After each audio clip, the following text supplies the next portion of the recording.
Despite comprising only 4% of the world's population, the United States incarcerates over 25% of the world's prisoners.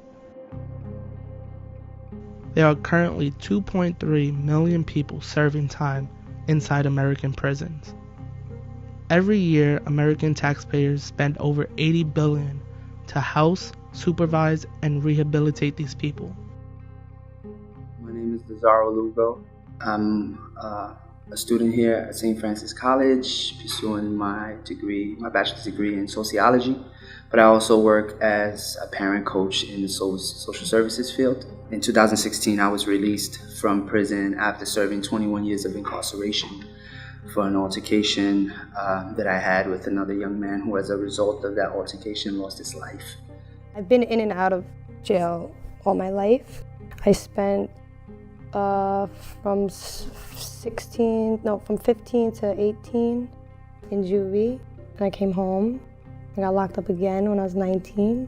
Came home at 21. Got locked up again. And I came home after 2 years, so I came home when I was 25.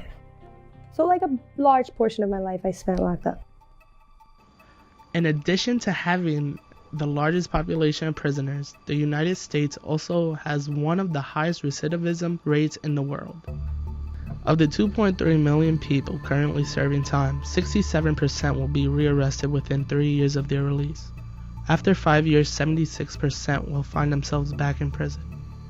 Our system of mass incarceration is really good at punishment. It's really good at putting people in solitary confinement and depriving people of human rights, but we don't do a very good job at rehabilitating them, which means giving people services, mental health services, social services, services to deal with whatever put them in prison in the first place. Most people wind up in prison because of something that's wrong with them personally that's going on in their life. There's a lot of people with mental health issues that they just throw in jail. They mix you up. They mix the whole population. They put people with mental issues with the regular population. They don't help them. Then there's people that with drug problems. There's a lot of people with drug problems.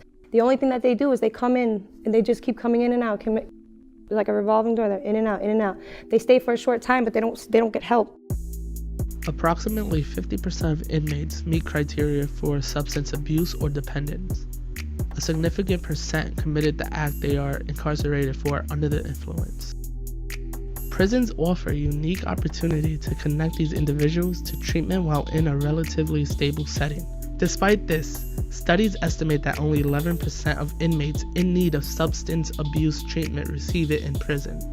Prison is I view it as kind of an opportunity for rehabilitation. Here's a population of people that lack lots of resources, and so when you go to prison, you can help them and rehabilitate them, give them therapy, mental health services, drug addiction services, all kinds of services, and also education, because a lot of people wind up in prison because they're not given the economic and educational opportunities that others are given. 18% of American citizens do not have a high school degree.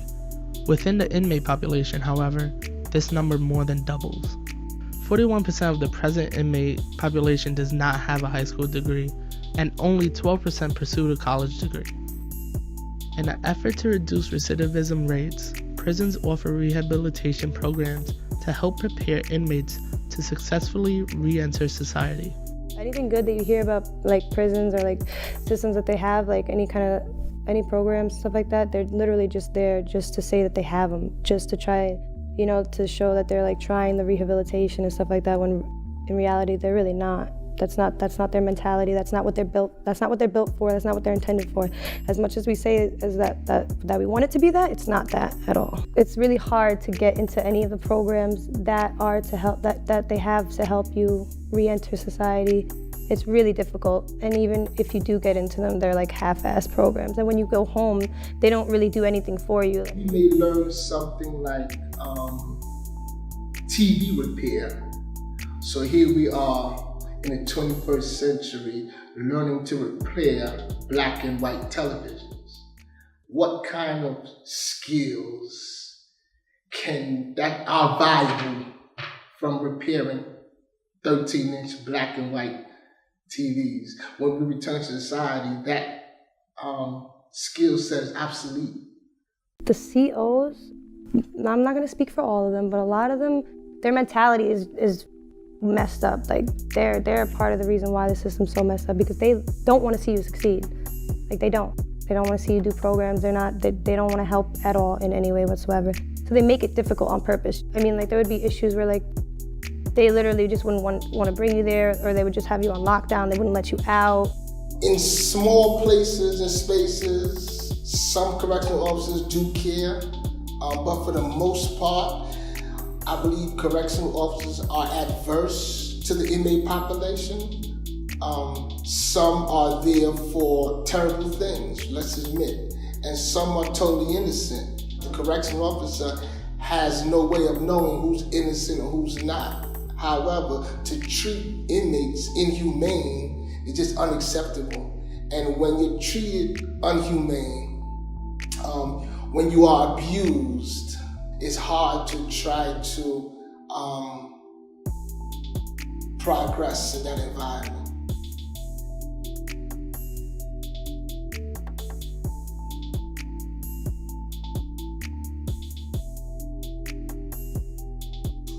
From my personal experience, I don't think rehabilitation is a legitimate or even a foreseeable goal for the way the criminal justice system is now set up, because we come home ill-prepared to deal with society, ill-prepared to become participating citizens in our communities, in the workforce. We're just ill-prepared. When you come home, there's really not much set up for you. Like, every time I came home, I came home to nothing. I didn't know what, I just came home to nothing. This time when I came home to St. Francis, an opportunity. I have a scholarship, I'm in school, and I'm not going back. It's never gonna happen. I'm not going back. Did I think I was gonna go back before? Yeah, until I came here, and now I'm like a totally different person.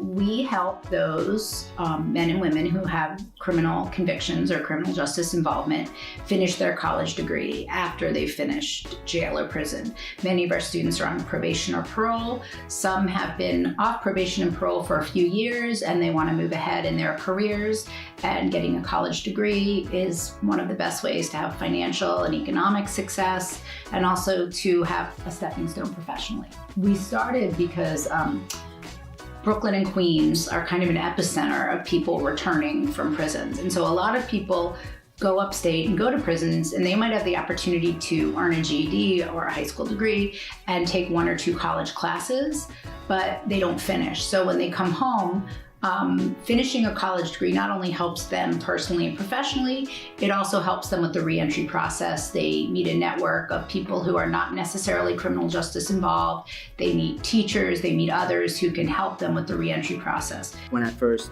returned home, I was working as a construction worker and I was trying to find my way. I did a little bit of chef work in the food industry, but my heart was always in social services. So being able to come back to school opened doors for me to start branching out and start looking for work in that sector. And as a result of just being enrolled, not necessarily having the degree, but working towards it, opened the door for me to gain employment in the social services field. Jobs, technically, they're not allowed to deny you because of you being convicted of a crime or being a felon, but they do it. They find loops, they find any other reason to not hire you, they'll find it. I got my job because of my GPA. When I went for my interview or whatever, I told them I was I go to St. Francis, I said I have a scholarship. I didn't say how I got the scholarship, but I do have a scholarship. And I was like, my GPA is like 3.7. And they were like, really? And I'm like, I'm on my way for my bachelor's. And they were impressed, and I got hired. They were impressed, and I got hired. I didn't even get the bachelor's yet, and I got the job. Makes a big difference. So I already know that once I get it, I'm only gonna go further. We had one student who returned to Manhattan after serving almost 20 years upstate. He enrolled at St. Francis about 2 months after coming home. He had a few college credits, and we accepted his credits, we accepted his GED, and he graduated in May 2018. And now he has a full-time job and he's doing really well.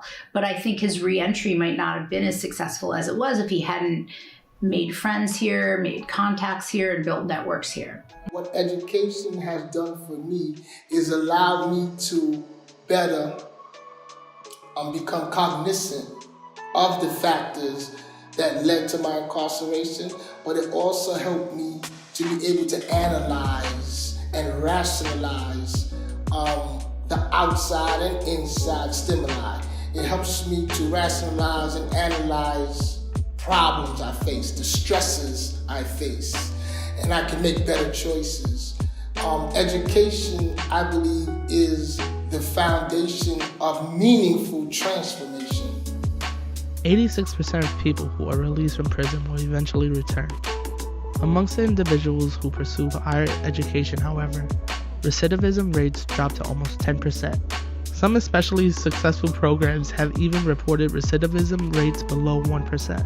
The purpose of imprisoning people is not for rehabilitation purposes.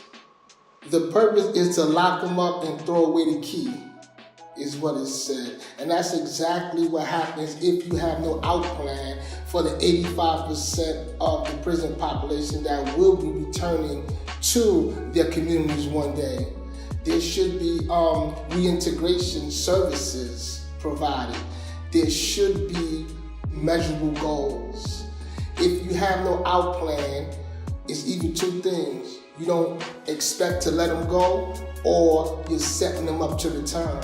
There needs to be something that goes from inside to outside. They have inside programs, they have outside programs, but they don't have anything that connects that. And that connection is the key, because once you lose that connection, that little bit of time in between is that time when people recidivate, where they feel lost and they just go right back.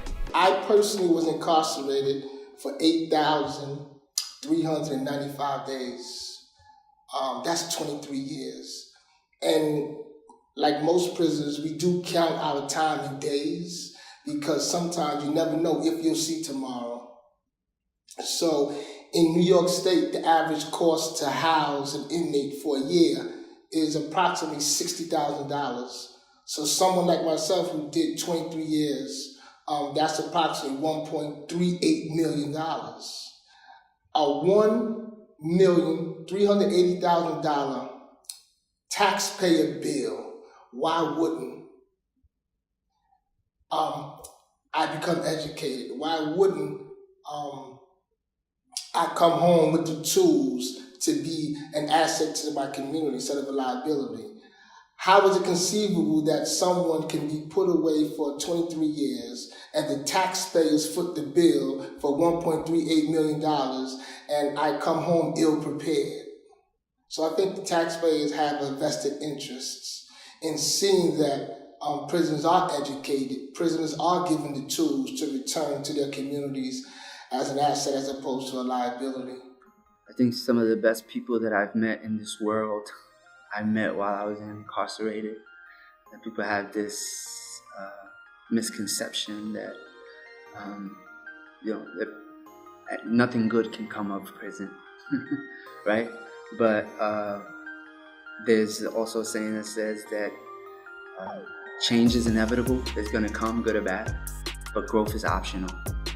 And people who choose to grow, and people who choose to progress, are oftentimes the one who return to the community and have the blessed opportunity of impacting the community and giving back to the community, regardless how the community feels about you. So you could treat me like shit all day, but I could smile and know that I'm a good person, and I can't blame you because you're still dealing with feelings and you're defining me based on the crime that took place so many years ago. But that crime doesn't define me.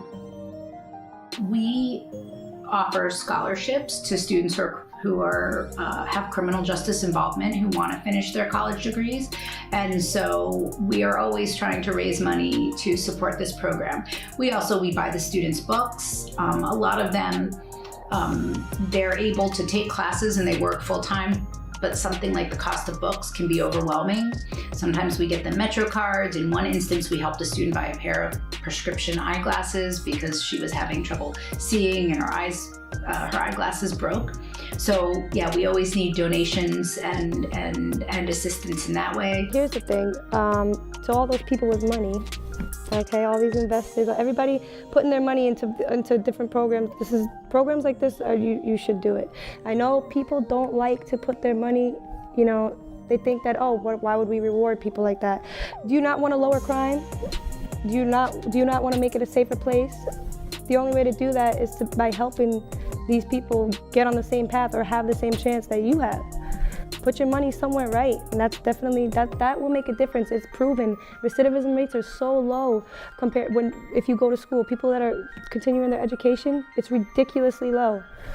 Why have we not figured this out yet? Put your money somewhere smart.